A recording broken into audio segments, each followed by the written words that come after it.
So, percent of change. Okay?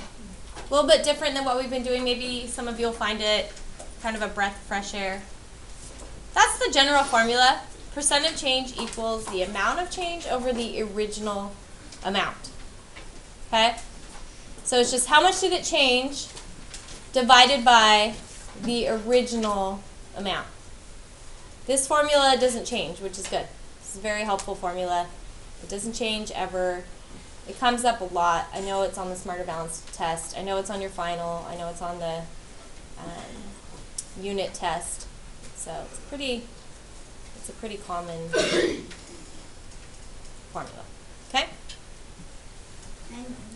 All right, so we have to deal with two things when we deal with this. Either it's increasing or decreasing. So if it's increasing, it's the same formula, okay? It's still the amount of the change, which is the increase, divided by the original amount. Okay? You can abbreviate if you need to abbreviate these. So that's if it's increasing. Then you would say, oh, it's increasing by this much percent. If it's decreasing, it's still the same formula. It's just you would say how much it's decreasing by. But still, always divided by the original amount when you're dealing with this stuff.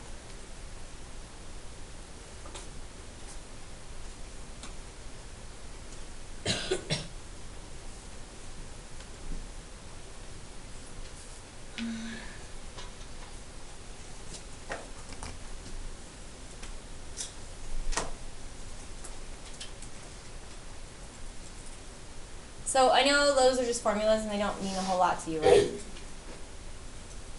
But let's say you played baseball and you wanted to get better at hitting, right? Hits and home runs and things like that. So you might want to calculate, okay, last year I had 5 hits, this year I had 10. Then you could calculate your percent of increase, okay? Or let's say you wanted to lose weight. You could calculate your percent of decrease if you're losing weight. So those are some statistical kind of things that we do with this. Here's an example.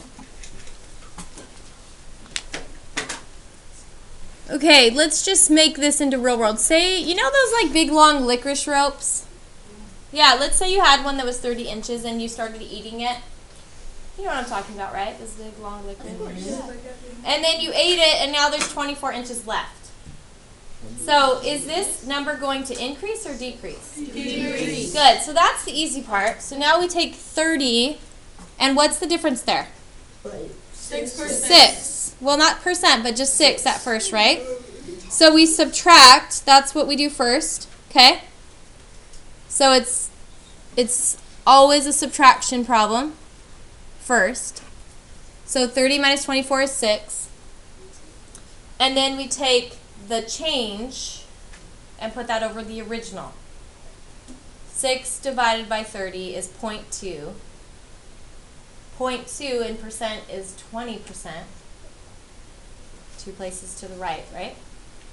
And then we would say that's a decrease. Or you could just put like a little arrow drawing down and I would know what you meant.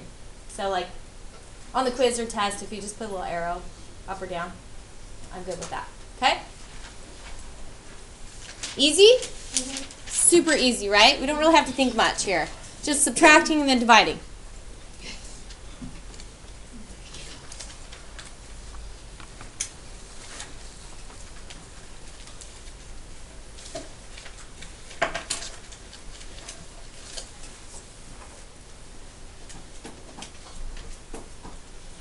Okay, I'm going to show you another example.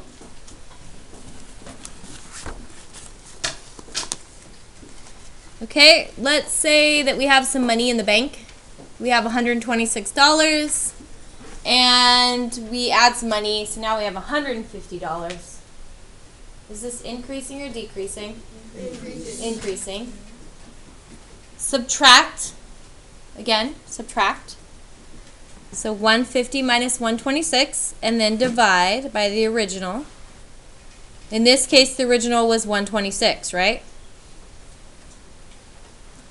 So when you subtract, you get 24. The original is 126. It's the original amount. Divide it, you get 0.19, so that's 19% increase.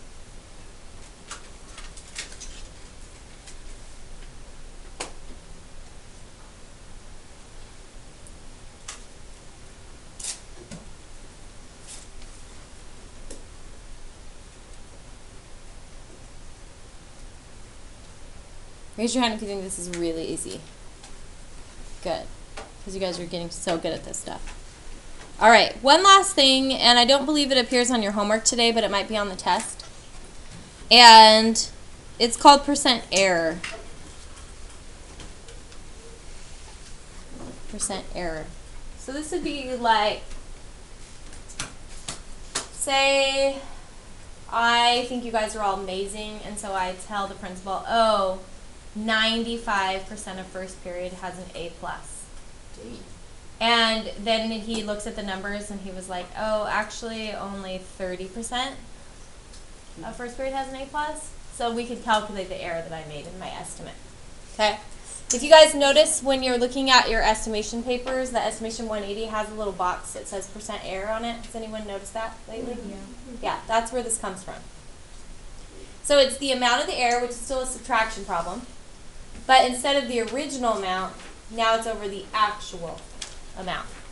That's the change. Okay, so for example, say you estimate something to be 10 pounds. Okay, like maybe your cute little puppy you think is 10 pounds.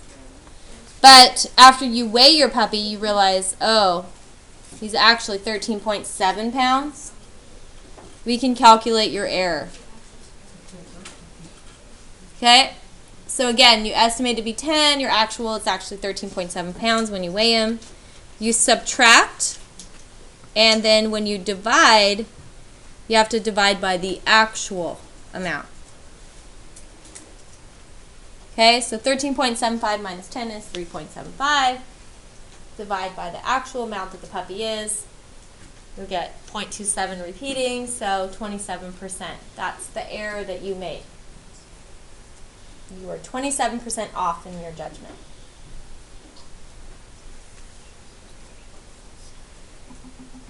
The biggest place you guys will see this on TV, and it's coming up in the next year, is the election. So whenever they run stats, they love to run stats all day long on the election. If you have parents that watch that, you'll know what I'm talking about. And they'll say like, oh, we thought Texas had it, but now we were wrong by a 10% error. Things like that, okay? So they love doing that, these math geeks, right? Run numbers all the time. So you'll start to see a lot of this stuff over the next year when the election comes up. Any questions on percent error? Again, this percent error is not on your homework today, but it is on the test.